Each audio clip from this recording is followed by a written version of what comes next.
Salut, ici Anne-Josie Roy, nutritionniste diététiste, experte en optimisation de la santé et je suis avec Nicolas, le Duc Savard. Yes, qui est nutritionniste aussi Ouais.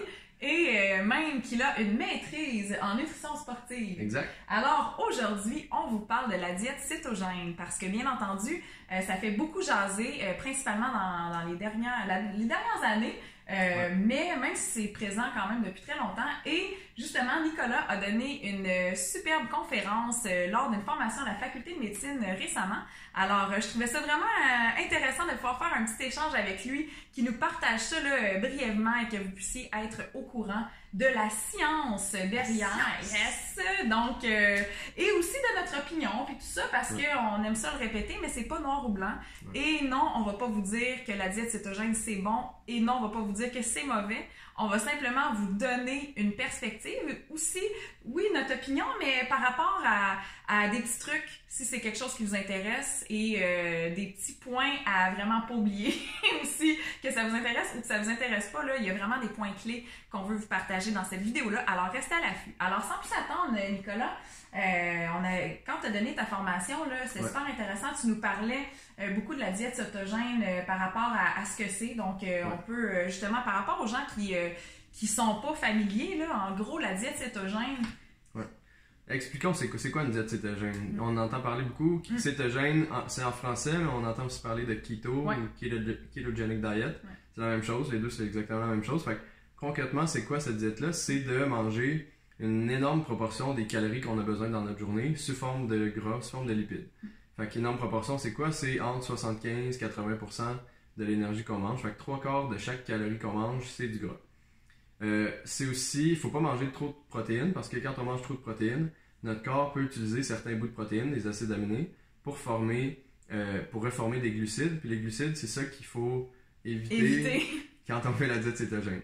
Qu'on les consomme ou qui circulent dans notre corps parce que notre corps les a génétiquement. Exactement.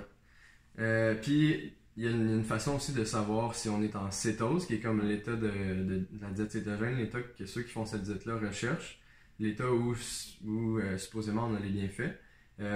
On peut objectiver vraiment qu'on est dans cet état-là si on fait un test sanguin puis qu'on se rend compte qu'on a moins que 5 millimoles par litre. T'sais, là, on parle de trucs compliqués, mais moins qu'une certaine quantité de corps cétonique dans notre sang. Puis, tu sais, ça, dans le fond, c'est que les gens, ils vont se tester, mettons, tu sais, des fois avec un glucomètre, là. Ouais, un genre de glucomètre. Tu sais, dans le fond, le glucomètre, c'est les gens qui sont diabétiques et peuvent quand ils mesurent leur sucre dans le sang, ils vont se piquer. Mais dans le fond, c'est que tu peux l'acheter à la pharmacie, puis les gens, ils ont des bandelettes, pas pour la glycémie, là, ça c'est pour le sucre dans le sang, mais pour les cétones. Puis j'avais aussi entendu dire, il y en a qui ont, par rapport à l'urine aussi, donc qui vont tester par rapport à leur urine. C'est genre des petits bâtonnets, on fait pipi dessus, puis on peut voir si on est en cétose ou non. C'est ça. Fait en tout cas, bref, ça c'est pour mesurer notre état de cétose. Mais dans le fond, c'est que la cétose est générée par le fait qu'on a un apport qui est complètement, qui est très très bas, là, presque nul en glucides. Donc, c'est maximum 50 grammes à peu près par jour ou moins de glucides dans notre alimentation. Fait que tu sais, 50 grammes, c'est quoi? C'est quelques légumes, parce qu'il y a des sucres, il y a des glucides dans les légumes. Quelques légumes, peut-être quelques fruits, mais à peine, parce qu'il faut les fruits, c'est des sources de glucides. Alors peut-être, quelques petits fruits, des affaires de même. Mais vraiment, c'est très très bas, là, 50 grammes par jour. C'est super bas. Tu sais, à titre de comparaison, une tranche de pain, c'est un petit peu plus que 15 grammes de glucides. Là. Fait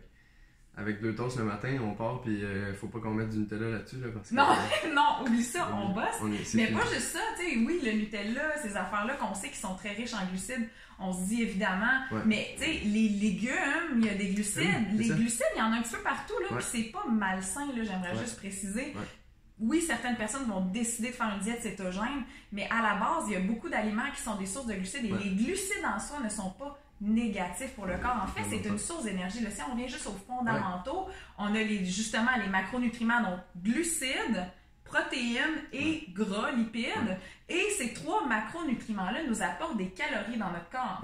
Et même si les 3 nous apportent des calories, ils n'ont pas les mêmes fonctions. Ils vont différer de par leur rôle. On sait que, par exemple, les protéines vont avoir des rôles au niveau de notre tissu musculaire. Donc, il y a vraiment un rôle de structure.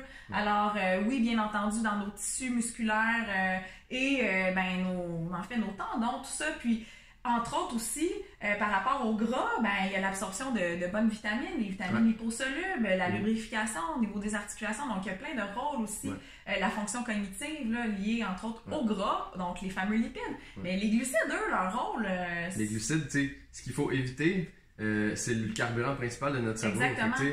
Vous m'écoutez présentement, vous écoutez Anne-Josie ou vous êtes sur votre divan, votre corps utilise principalement du gras pour fournir l'énergie, mais votre cerveau, lui, carbure non-stop aux glucides. C'est sa source d'énergie principale. Préféré. Puis les muscles aussi, ils carburent à ça. Tu sais, quand on performe un mouvement, là, c'est le glycogène qui est vraiment en réserve dans nos muscles qui va être utilisé comme source d'énergie. Fait que les glucides, comme tu dis, ce qu'on évite, là, ce qu'on drop complètement à 5-10% de notre journée, dans toutes les calories qu'on va chercher, dans les macronutriments dans lesquels on va les chercher, les glucides, on les fait dropper complètement.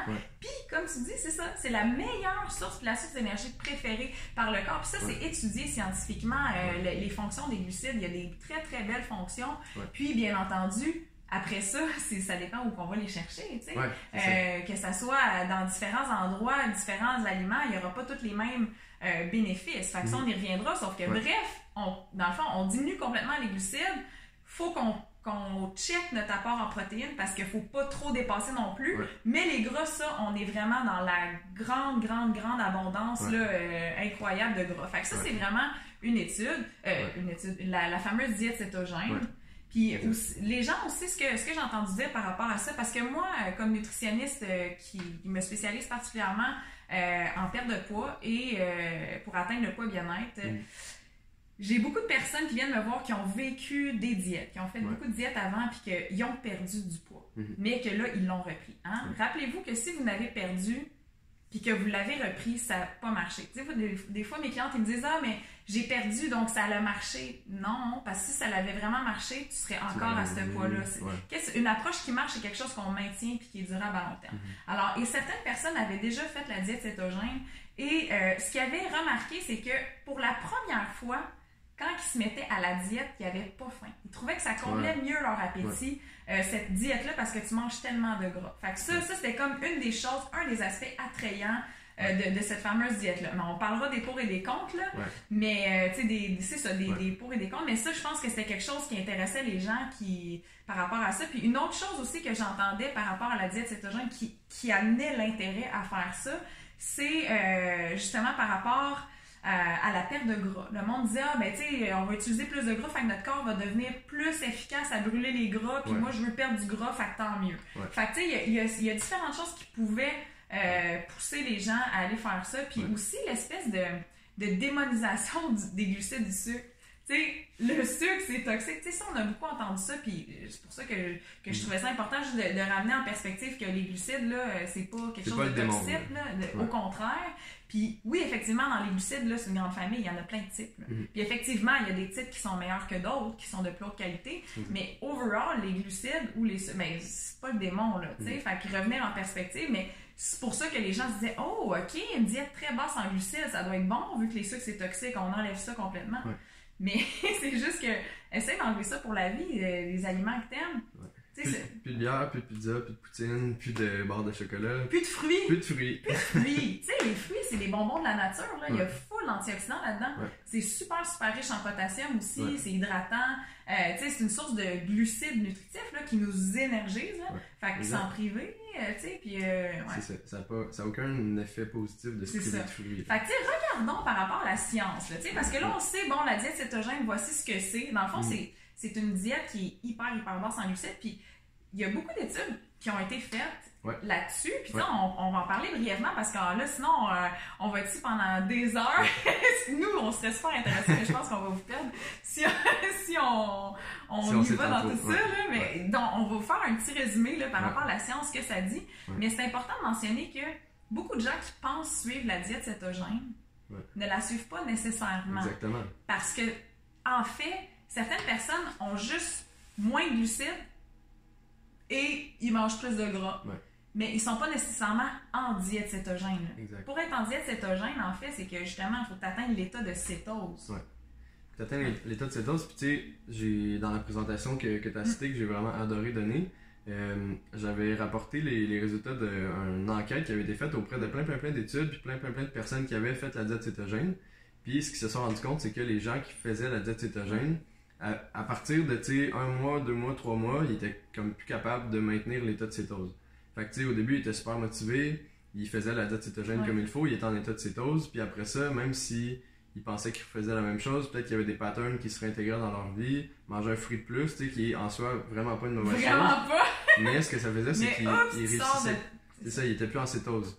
Fait qu'ils étaient comme techniquement plus en diète cétogène, donc il y avait peut-être un petit peu moins des bénéfices de la diète cétogène, mais en même temps, ils réintégraient les fruits. Fait que tu sais, il y a comme des avantages et des désavantages à tout ça, mais en gros, manger des fruits, c'est jamais une mauvaise chose. C'est ça l'affaire. Puis tu sais, c'est ça par rapport à la diète cétogène, c'est que tu sais, pour être en état de cétose, là, en fait, c'est que ce qui se passe dans notre corps, c'est que quand que notre... Mettons là, toi et moi, OK? Ouais. Moi, j'ai mangé un déjeuner un matin. Ouais. Dans mon déjeuner, il y avait des céréales de grains entiers, il y avait des fruits, donc j'avais des glucides. Puis moi, j'en consomme régulièrement dans la journée, mais mon alimentation est quand même relativement basse en glucides, en voulant dire que j'en ai pas des tonnes, mais j'en ai d'un apport modéré réparti dans ma journée. Quand je mange ça, là, ça circule dans mon corps l'absorbe, et là, justement les glucides que j'ai mangés dans mes fruits, dans mes grains céréaliers, tout ça, ben là, ça devient des petits morceaux de glucose qui circulent dans mon corps. Là, ça s'en va dans mon cerveau, dans mes muscles, tout ça, puis là, ça va se distribuer. Puis là, donc, mes muscles sont remplis d'énergie. Fait que là, quand je vais faire ma course comme un matin, mes muscles là, sont gorgés de glycogène, sont gorgés d'énergie. Alors, mon corps carbure à ça. Puis si jamais mon glucose dans mon sang il diminue un petit peu, ben j'en ai qui est storé dans mon foie aussi. Exact. Fait que là, mon foie, il va en libérer pour circuler, pour que je puisse, que mes muscles puissent continuer, puis mon cerveau puisse continuer d'avoir accès. Exact. Là, si on arrête d'en manger. Fait que là, mettons, demain matin, je mange plus de fruits, je mange plus d'avoine, de quinoa, je mets tout de côté les grains céréaliers. Donc, en fait, je fais chuter mon apport en glucides. Ce qui va se passer éventuellement, mon glucose tes réserves de glucose. Ben, c'est ça, mon glucose sanguin va baisser, mais jusqu'à un point tel que, éventuellement, mes réserves vont toutes être mobilisées. À un moment donné, si j'en mange pas, mon corps, c'est ça, il en restera plus. Puis là, éventuellement, une fois que ça se produit, ça, ben, mon corps, il n'y a plus d'énergie, là. Et fait que là, il faut qu'il trouve une solution. Puis effectivement, le corps est une machine exceptionnelle pour ce qui est de s'adapter. Alors là, il va trouver une façon. Puis la façon, c'est justement la cétogénèse, ketogenosis, avec un bel accent francophone. Et là, c'est ce qui fait que, dans le fond, les corps cétoniques sont distribués dans partout, là. Puis notre cerveau va pouvoir carburer à ça, puis on va pouvoir continuer de survivre. Ouais, tu sais, les corps cétoniques, en gros, c'est le corps qui prend des acides gras, ou tu sais, vous mangez une cuillerée à thé d'huile d'olive, mettons, il va utiliser une partie des acides gras qu'il y a dans cette huile d'olive-là, il va prendre l'acide gras, il va le transformer, le foie va transformer ça en corps cétonique. Puis le corps cétonique, c'est comme un carburant intermédiaire qui peut aussi être utilisé par le cerveau, qui peut être utilisé par les muscles pour fournir de l'énergie, mais on en reparlera, c'est pas quelque chose qui va être optimal, surtout pas pour la performance. Tu sais, pour être capable de... On va survivre! Ouais, hey, je veux dire, le corps, il va s'adapter, là. Tu vas dans le désert, je veux dire, on est... S'adapter, on est bien fait. S'adapter puis être optimal, c'est deux choses. C'est ça l'affaire.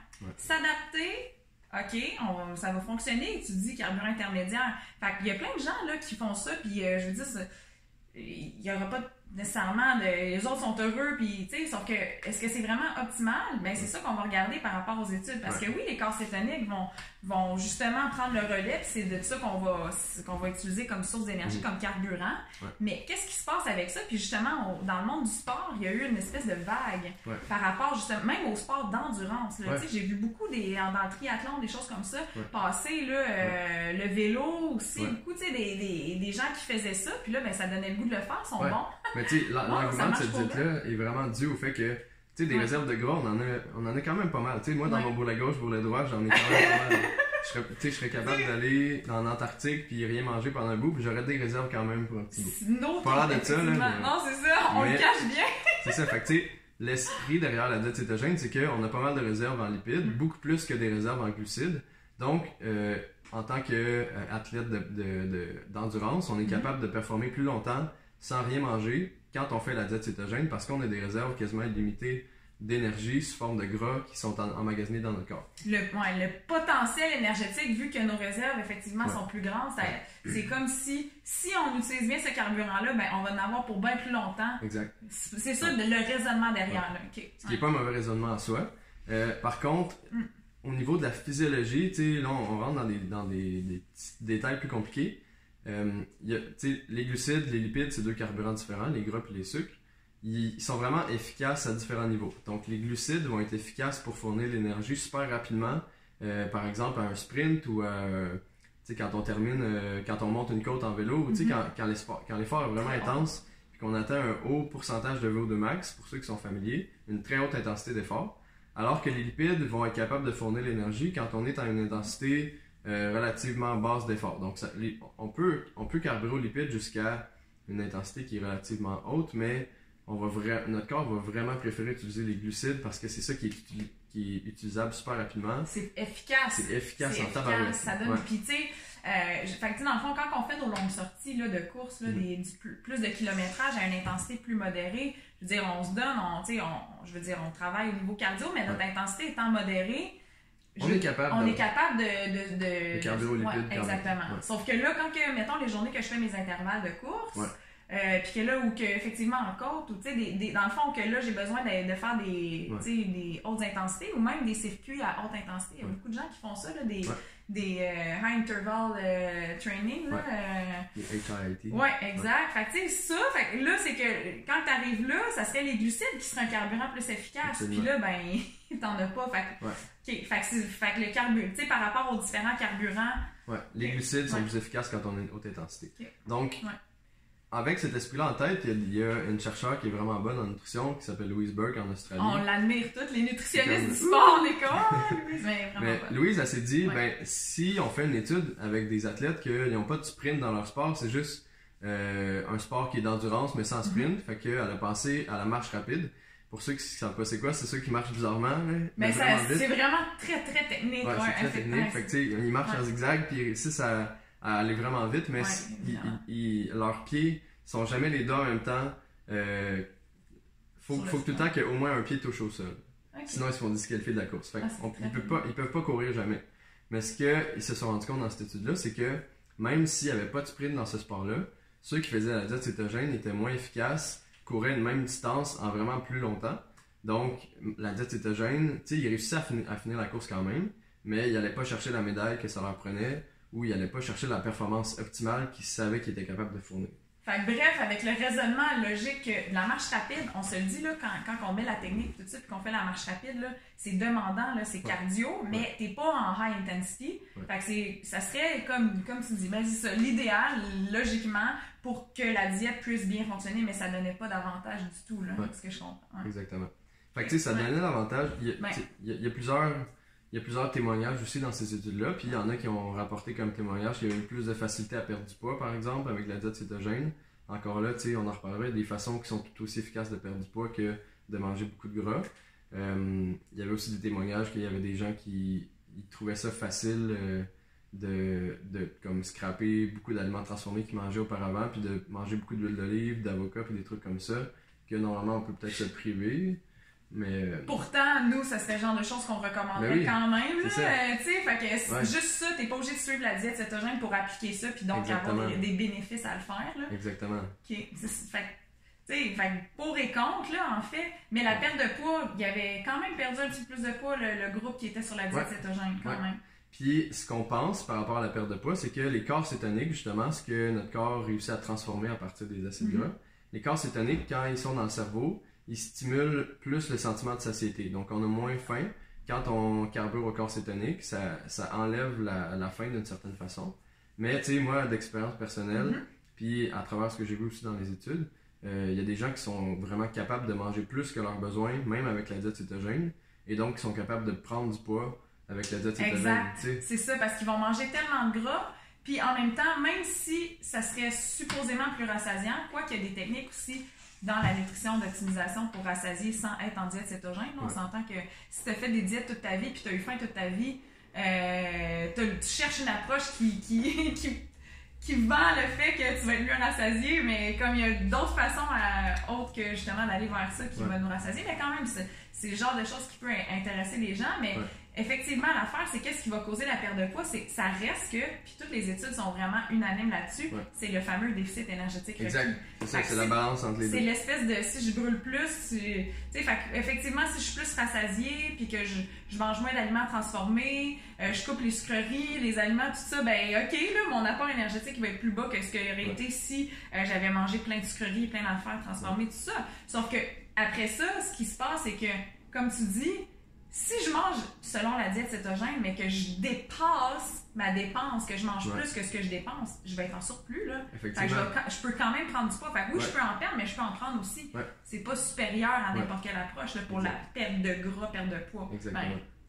Overall. Puis c'est le suivi, en fait, aussi. Oui. Parce que si tu le suis pour la vie, c'est toujours la question à se poser. Là, ce que je fais là, est-ce que je pourrais le suivre pour les 50 prochaines années, 60 prochaines années, 70 prochaines années? Je sais pas jusqu'à quel âge je vais vivre, là, peut-être 100, 150 ans, je sais pas. Fait que peut-être les 100 prochaines années. Tu sais, peu importe sur le long terme. Tu sais, est-ce qu'on peut suivre ça à long terme?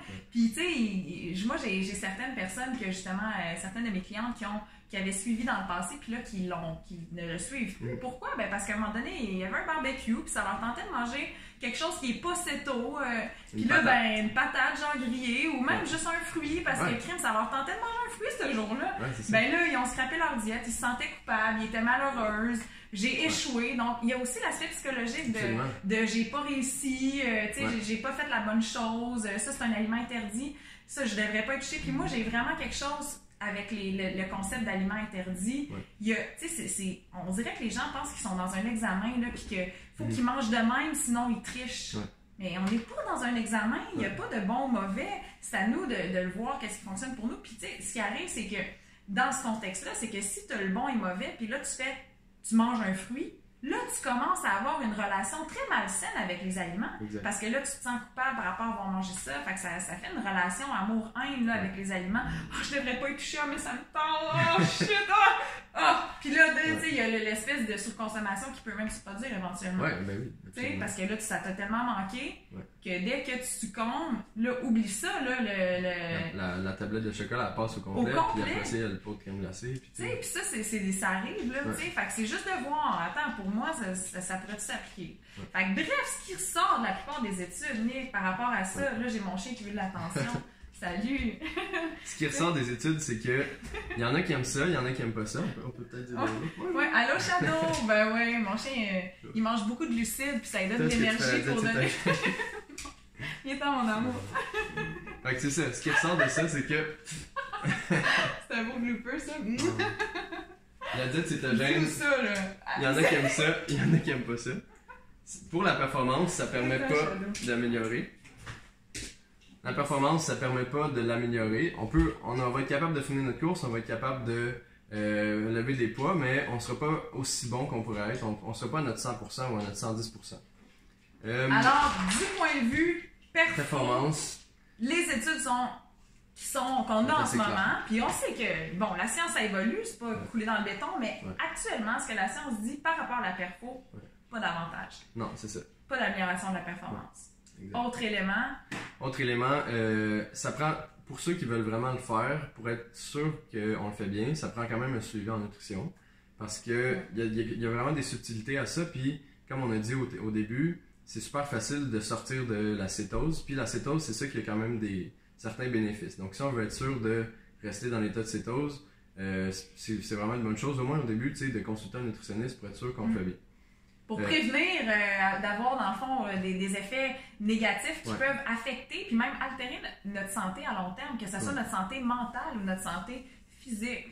D'avoir des effets secondaires qui affectent notre qualité de vie. Parce qu'en bout de ligne, là, toute action que vous faites, c'est dans le but d'améliorer votre qualité de vie. Si je veux manger d'une certaine façon, c'est parce que j'ai espoir que ça va m'apporter dans un endroit que je vais me sentir mieux. Que ça soit une perte de poids qui va faire que je me sens mieux dans ma peau, que ça soit parce que je pense que ça va améliorer ma performance. L'action que je prends, c'est pour aller chercher des bénéfices. Fait que s'il y a juste des points négatifs puis que ça ne fit pas avec moi, pourquoi je continuerai à faire ça? Alors, c'est pour ça l'important d'aller consulter un nutritionniste.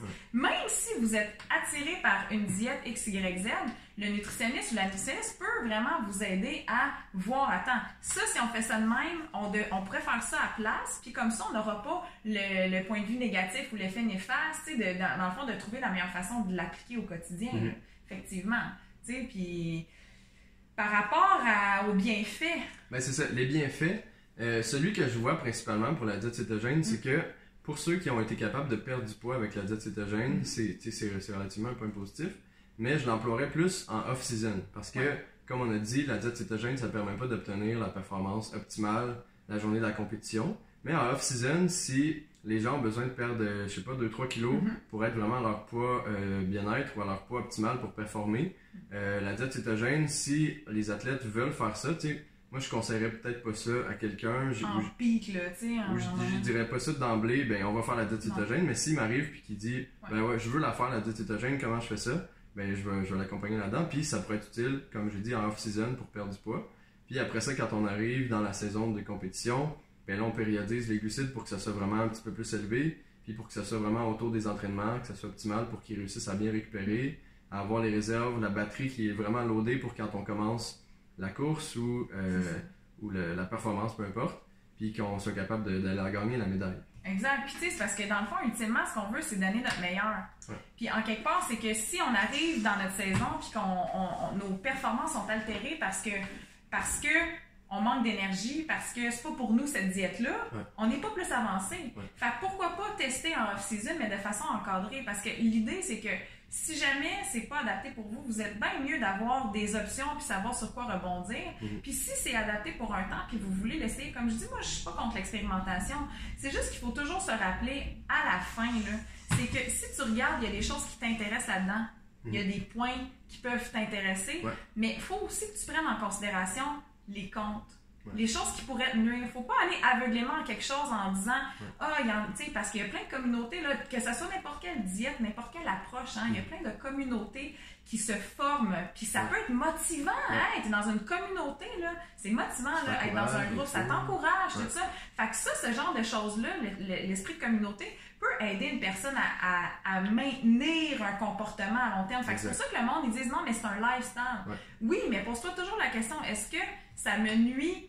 Et tu sais, il faut être franc avec soi-même. Je pense qu'il faut être authentique, puis tu sais, vraiment aller en profondeur, puis voir, attends, ça me rend-tu vraiment heureux de me priver de ça? Est-ce que ça me rend vraiment heureux? En bout de ligne, là, c'est qu'on veut être bien, on veut être heureux, on veut avoir une vie qu'on aime, puis pour ça, ben, je veux dire, avoir de l'énergie, ça nuit pas, puis manger des aliments qu'on aime, moi, ça fait partie de mon bonheur.